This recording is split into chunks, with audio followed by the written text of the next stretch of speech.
We are now joined by number one ranked UFC featherweight Max Holloway. Max, thank you very much for joining us today. What's up, boss? We'll take our first question from Gabriel Gonzalez with Cageside Press. Your line is open. Hey, Max. How you doing? I'm doing good. How you doing today? I'm doing pretty good. Thank you. Can you describe how the emotions are unique for this fight week? You're back on Fight Island. There's going to be fans on ABC, everything else. I'm ecstatic. I would say I'm ecstatic. I'm so excited. We'll be in a new arena. We actually be the first event ever in that new arena. I'll be the main event for that new arena. We got fans back to like 5,000 to 8,000 of them. And then, like you said, we're on national TV back home in America. So I can't wait, man. I'm so excited. It's crazy. You know, I love having this opportunity, and I can't wait to go out there and show out come Saturday night. How long have you known that this fight was going to be on ABC? They announced it rather recently, but when was the first time they told you, hey, it may not just be a regular fight night? When the whole world found out, I didn't know. I mean, even I was talking to people, UFC staff over here. They didn't even know it was going to be on ABC. It was crazy. it was just kind of a bomb they dropped of us. And then I think so, even about the fans. Like, we didn't even know I had fans until I was here. I had to tell, Rush going to think I'm lying to him because I told him that he can't come because there's no fans allowed. And then I go ahead and find out there's fans. So the guy's going to call me a liar when I get back home. I already know it. I wanted to ask you a little bit. You talked a bit about training on Zoom and how that helped. I wanted to ask you, because obviously you're a guy who tries to be at the top of the game. How do you keep growing and getting better in between fights when you're not working with those other bodies as much? It's all about fine tuning, I like to believe I'm at a point where I got enough tools in the bag, and it's always great adding tools, but still sharpening the tools you got already is a good climb. So I do everything I can in my nature, my power, and whatever the state of Hawaii allow me to do and see people. But until then, it's just sharpening tools. Like, even if we can't put new tools in the toolbox or the tool bag, you just got to sharpen the ones you got. How does this fight with Calvin play out in your mind? He's a striker. I'm a striker. We're going to go in there and do some more striking, so I can't wait. Hey, thank you, Max, and good luck. Thank you, brother. We'll go next to Jordan Wahlberger with The Horn. Your line is open.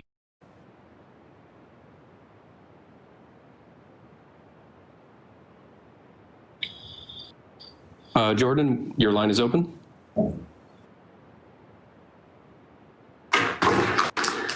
Okay, we'll go next instead to Damon Martin with MMAfighting.com. Your line is open. Not trying to. Hey, Max. Not trying to reopen old wounds, but obviously your fight with Alexander Volkanovski, your last fight, still gets talked about so much. And I've talked to a lot of featherweights, as you come back, and a lot of people say, "Hey, I still think Max is the champ. I still feel like he's the best featherweight in the world." What does it mean to you that not necessarily the fans, but other fighters still look at you that way and say that even though you don't have the belt, they still look at you as the best featherweight in the world? It means a lot. Like you said, it's not the fans. That's why like the last fight, it ain't hard to be, it's hard to be mad about it. I mean, it's hard to be mad about the last fight because exactly what you said. 80 to 90% of the world thought I won the fight, and it's not just fans. You know what I mean? It's my competitors, like how you said. It's guys like Nate, Dustin, Justin, Jorge. And people like coaches, GSP's coach, Big John McCarthy, the guy who made the rules. So that's kind of, I ain't too mad about it. We go out there, and I just can't wait to fight. I love fighting. I really believe I was put on this earth to fight. And Saturday night, I get the opportunity again, and can't wait to make that walk.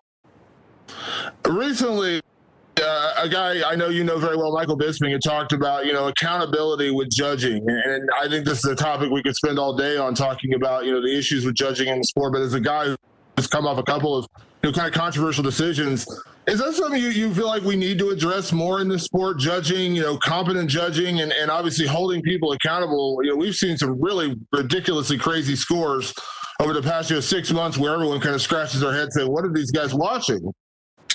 Yeah, we see what happens. I went to I know how I feel about the open scoring, and I heard how the boss man feel about open scoring. So at the end of the day, that's how he feel. But it's not going to shake my stance on it. I thought so. We ended up going to Kansas. We watching one of the Invicta fights and just watching how it went down. It's a lot of questions was answered, and then the way that I thought that it would affect the fight negatively really didn't. So it was cool. We see what happens. There's again, like I talk about, Big John McCarthy. He actually runs classes for judges and stuff. So I don't know. I don't know what the answer is. I don't want to sound like I'm complaining, but I think so. Hopefully sooner than later they figure it out and we find out. When you look at this matchup with Calvin Kattar, obviously Calvin's on a good win streak. He's a boxer, and one thing that people notice with him is he actually has shown really good cardio and conditioning as the fight moves forward, and obviously that's been one of your biggest weapons throughout your career. Is there part of you, obviously I'm sure you'd love a first round knockout, but is there part of you that looks to see if a guy like Calvin can hang with you in rounds 3, 4, and 5, because you're one of the rare guys who actually ups your output as the fight goes on? Yeah, the beautiful thing is we get to find out come Saturday. I just can't wait. I can't wait. Like you said, he's a striker. I'm a striker, and I can't wait. He got a pace. I got a pace, and we get to find out come this Saturday. And last one for me, Max, you were never a guy, as much as I know you enjoyed being champion, you were never a guy who let the championship, weigh on you too much. You went out there and fought every fight the same. You never allowed that, the hype and the title to get to you. But we have seen some ex-champions, when they come back and they're kind of working back into title contention, I wouldn't say the motivation changes, but, maybe they're not getting up for the fights as much. Maybe it's harder to get up for a different opponent when it's not a title fight, things like that. Now, I don't take you as that kind of guy. So can you kind of give me an idea, like the hunger, the passion that's inside you right now in a non-title fight, which is not a place you've really been much in the last few years? Like I said, I told you guys way before when I had the belt, the belt was just something to show the world that I was a champion. I'm going to carry myself as a champion, belt or no belt. We're going to go out there and fight, man. I love fighting. I don't know what else to say. I love to fight. People who say it's hard to get up. I'm still fighting 5 rounds. I still feel like championship round. We're on ABC. We're on ABC. I know a bunch of pay-per-view fighters I would kill to be in this position. So at the end of the day, it still feels the same. A fight is a fight to me, and I can't wait. Thanks, Max. Hey, brother. We'll go next to Pablo Santamaria with Noti MMA Ecuador. Your line is open. Hey, Max, can you hear me? Yeah, I hear you fine, boss. How you doing? Okay, the first thing I want to ask is, how do you feel about being the main fight on this card that will have fans since March from the last year? How do you feel about that? I'm excited, man. I'm excited. We finally get fans back in the building, and I can't wait. I can't wait. I got the experience of fighting in front of big crowds, of fighting with no crowd, and now I get to be the first card back of the year, and what a surprise. We get to have fans. So I'm super excited. Okay. So you said that Kelvin is a good fighter, an exciting fighter. So what we can expect from this fight? We should expect fireworks. I expect fireworks all day. He's a striker. I'm a striker. The guy's nickname is the Boston Finisher. I love to look for finishes, so we'll see what happens. Sure. If you get the W, you want to call someone out, maybe DC or Volkanovski again? We'll see what happens. First thing first, we go at Kattar. I'm losing hope on that DC fight because he does text and call me here and there, and he never talks about the fight. So as a fight, I think so we might have to move on, or I just saw DC bought a new house, a nice house. It looks like a damn castle. So he might need money soon. So maybe I should call him out and we get that fight. He might come back. I get it. And what's your prediction for this fight, Max? My prediction is fireworks. It's gonna be fireworks. It's gonna be a fun fight. This guy, a lot of guys, not only him, is talking about his boxing, and that's something I want to test. That's something that intrigues me. Everybody talking about his boxing and his his ability to finish with his boxing. So I can't wait.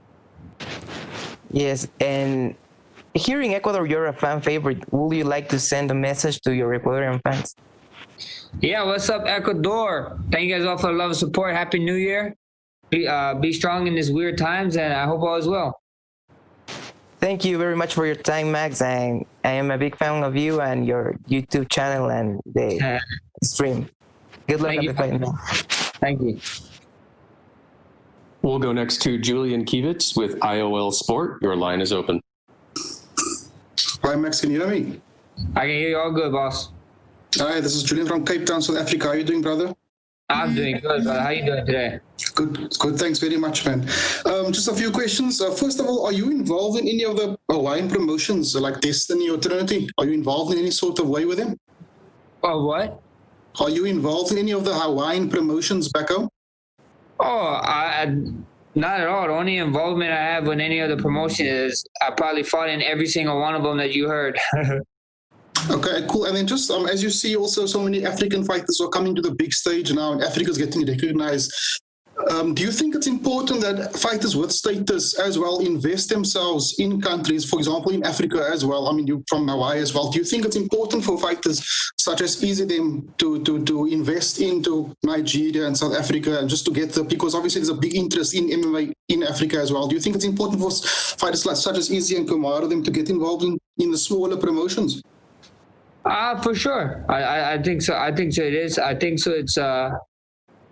I think so that these are the guys that you want to see fight. These guys is hungry. These guys want to fight, and these guys is like a lot of them is natural athletes. So it would be amazing to see more fighters from there.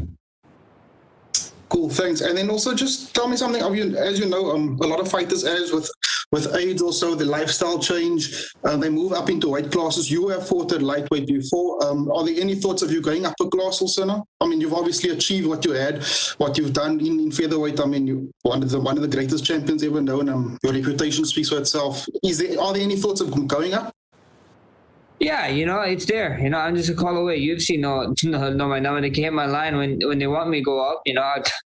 I'd go up 3 weight classes if I had to fight people. I don't care. I like to think myself as a modern day gladiator, and gladiators we fight. So any weight can get it. If you just heard, I've been calling out the former heavyweight champion. So there's no weight that I am scared of. Cool. And then also just one last thing. Mini bless Mr. Rush himself. I know he's a very passionate kid, and I appreciate the love you have for your son. What kind of sports is he showing any sort of interest in at the moment, or are you just letting him enjoy anything at the moment, and just as he grows older, you're going to sort of guide him, or is there something that you can actually clearly see now he's really focused on or enjoys?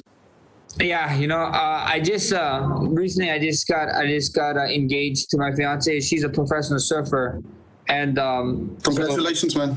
Thank you. And so I've been getting into surfing, and then he kind of got into surfing, and the kid is a natural. So I mean, in every sport we ever try to start him to get in or this and that, it's like surfing has been the one so far that he actually wants to go to the beach all the time. He wants to surf. So we'll see what happens. Nice. We see how much his stuff. He's super just ecstatic about it. He can't wait to surf most of the time. He always, every single morning, he's asking if we can go to the beach. So that's the most I see him, most energy he gave to any sport ever in his life.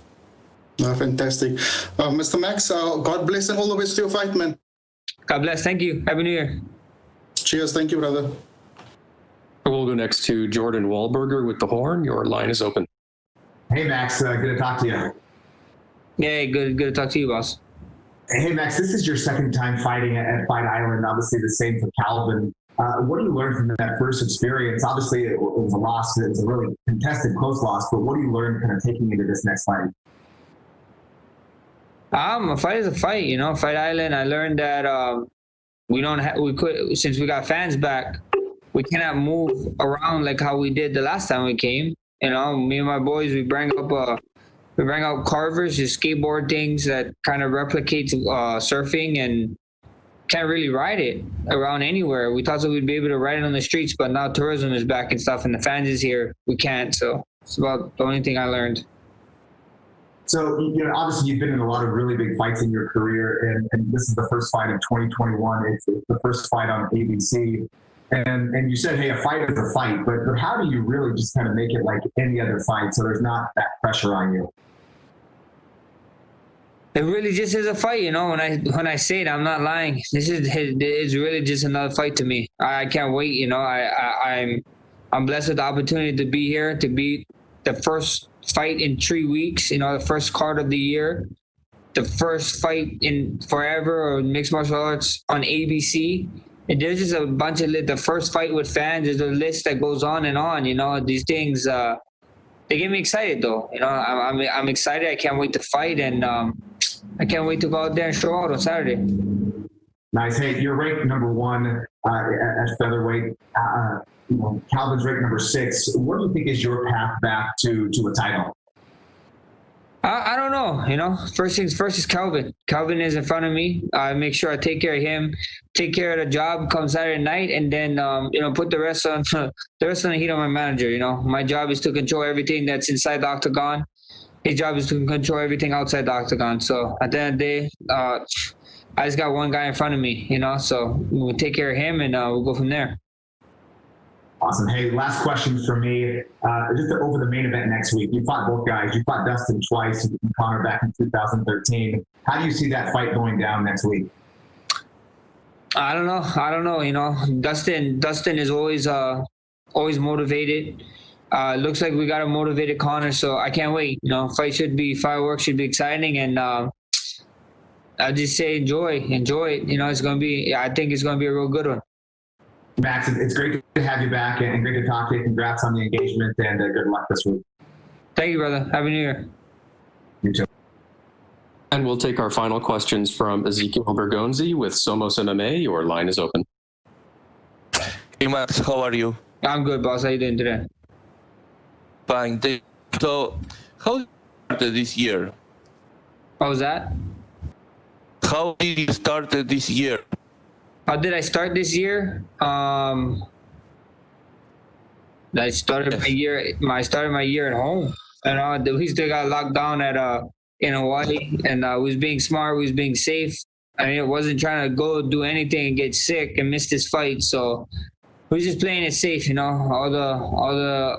All the stuff that I did miss, I can do it after, you know. There is just dates. So after this fight, we can go and celebrate whatever I did miss. In several interviews, Calvin Kattar said that beating you is the same as winning the title. So how do you feel about beating him? I can't wait to go out there and do my thing, you know. And it's just another fight, you know. Whoever you put in front of me, you know, it's just another fight to me. And Brian Ortega returned after 2 years layoff, and he really bring it against Korean Zombie. So what do you think about his return at the division and the chance that maybe he will get a title shot? Yeah, you know, Brian looked good. You know, he took that 2 years off, he sharpened some tools, added some tools. Got to take care of some injuries I heard, and he looked great, you know. So, you know, more power to him. And like I said, I can't wait. You know, we see what happens. I got Calvin first, and after Calvin, we figure out. We see what happens, where we go next. And what do you think about your division? Like, because recently Zabit and Jair was suspended, and we all wanted to see his fight against Zabit. So what do you think about that? I don't know. You're asking the wrong guy, my friend. I'm a fighter in the UFC. I'm not the UFC matchmaker. We can go grab Mick or Sean Shelby for those questions. Thank you very much, and good luck on Saturday. Thank you. All right, thank you very much, Max. Thank you. Hello.